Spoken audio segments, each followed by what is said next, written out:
Welcome back. You're watching Citizen Live at 1. And as I mentioned earlier, we're now joined by the National Chairman of TNA, Sakaja Johnson, just to give us a look at exactly what's happening within the TNA party. And of course, we've had quite a bit of mixed reactions. Let's start with the retreat, for instance, in February. We're getting mixed reports. What exactly happened? Who was invited? Some members of parliament boycotted it. What really was going on? Thank you. First of all, I must say there's no one who boycotted that meeting.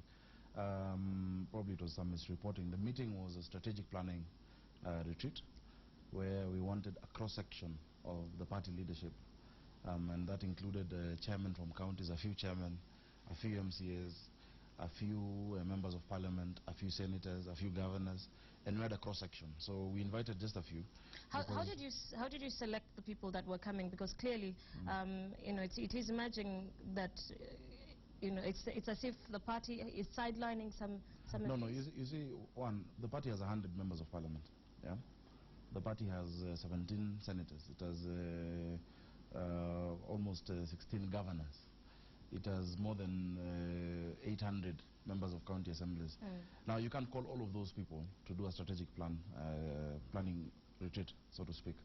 So we just wanted a cross-section of the leadership of the party that can actually sit down, because that's actually a working meeting. It could have been done without the politicians. The technical staff could have done it, but we wanted to get political buy-in. So we went to the whip in parliament and asked him for 5 names. The whip in the Senate asked him for a few names as well. Chose a few governors. So it was just a cross-section. But after that, for example, if the PG is to meet, the PG met, for example, of the party. All members came. We had, I think, 75 members of parliament. The different organs within political parties. For you to have a meeting of 60, choosing out of 2,000, definitely it's difficult. But you have to now take leadership and decide who should come for such a meeting. And it was not that anyone is being sidelined. In fact, our party is very inclusive. Every member matters. And and I think in any organization, you know how a strategic planning process, you know, is undertaken. Okay. Yeah. There is a sense that after the TNA party won the elections, you know, nothing has happened since then. It's as if, okay, you know, we've done everything we did. We've won the elections. We are now ruling. And then you sat down and nothing happened after that? No, actually, to the contrary, a lot has happened in the party.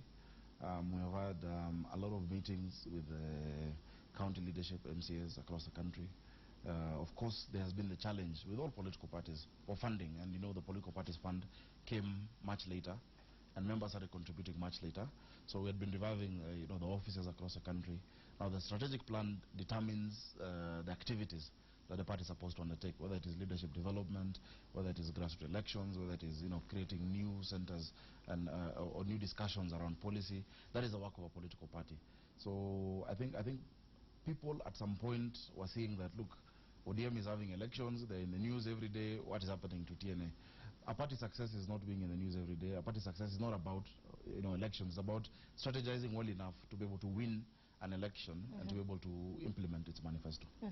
You've talked about the political parties fund, and I'd like to talk about the elections as well. But you got the chunk of the political parties fund. Yes.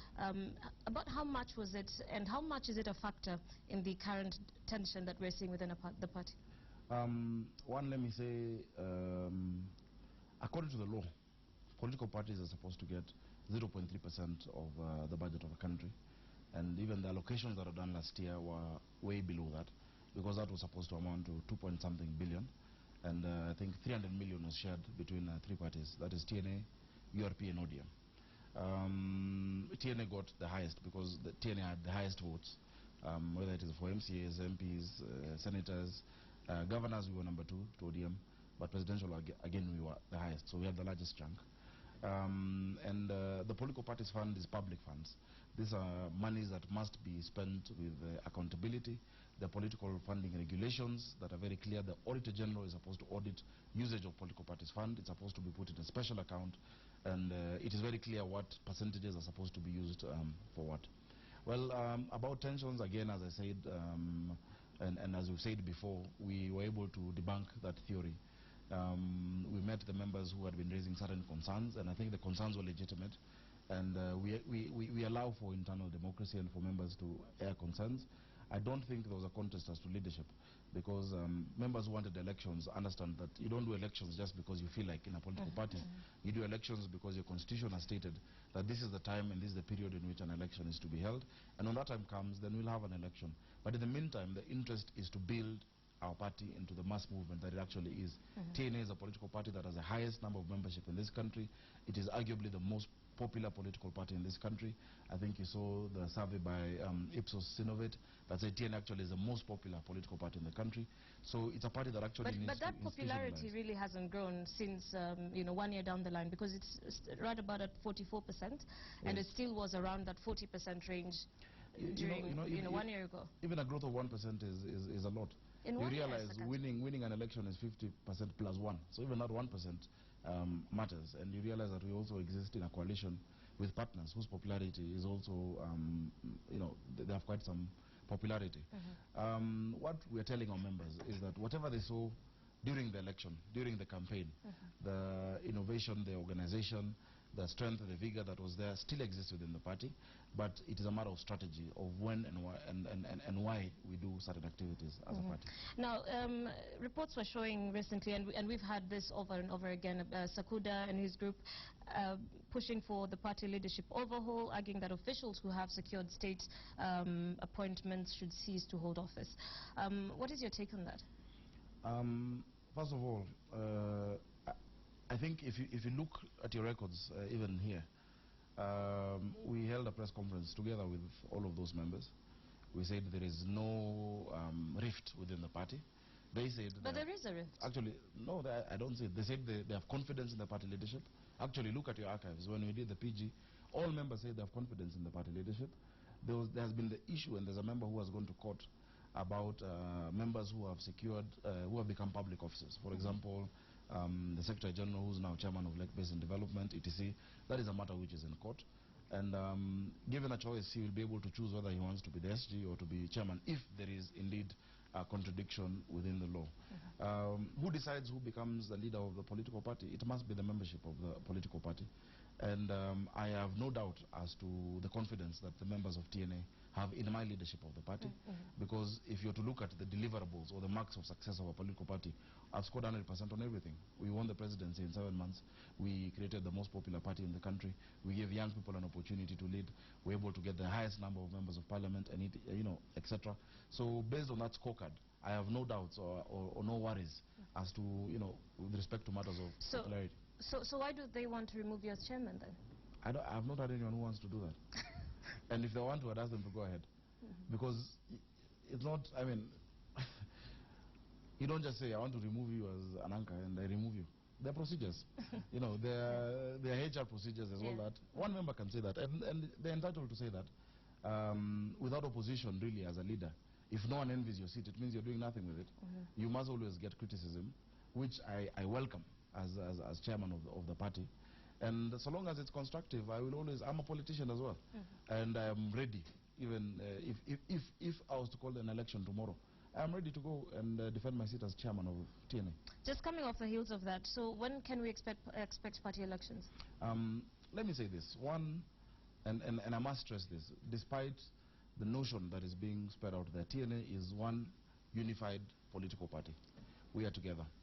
Our constitution is very clear as to the dates of the next election. The members of the National Oversight Board actually have a term of office, which is 5 years, from the last date of the NDC, which was held in 2012, before the party changed its name. But what we want to do now is to undertake grassroots recruitment.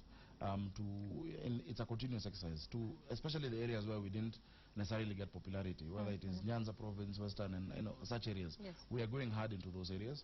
We want to increase the popularity of the party. We want to hold grassroots elections of the political party so that we have officials at each and every level, from the sub-location level to the national level. And in due course, we'll actually get to the national election. Do we have an indication of maybe when the next retreat will be? The parliamentary group, for one, meets monthly. So it'll have another meeting this month. Jubilee was supposed to hold a retreat, I think, 2 weeks ago. But a lot of us in the leadership were out of the country at that time. And also, we had to time it with the schedules of our political leaders that is His Excellency the President and the Deputy President, but that is also coming soon. So within the next month you will see another meeting of TNA's caucus of members of parliament. There will also be a meeting of our Governors Council, because we have a Council of Governors, our Governors Caucus within TNA, and all these organs now have really been reactivated within the party. All right. Thank you so much for joining us this afternoon. The chairman, national chairman for TNA, Johnson Sakaja, or Sakaja Johnson, as he likes to be known, shedding for us some light on exactly what's going on within the TNA party. Well, we'll take a short break now. We'll be back with sports shortly.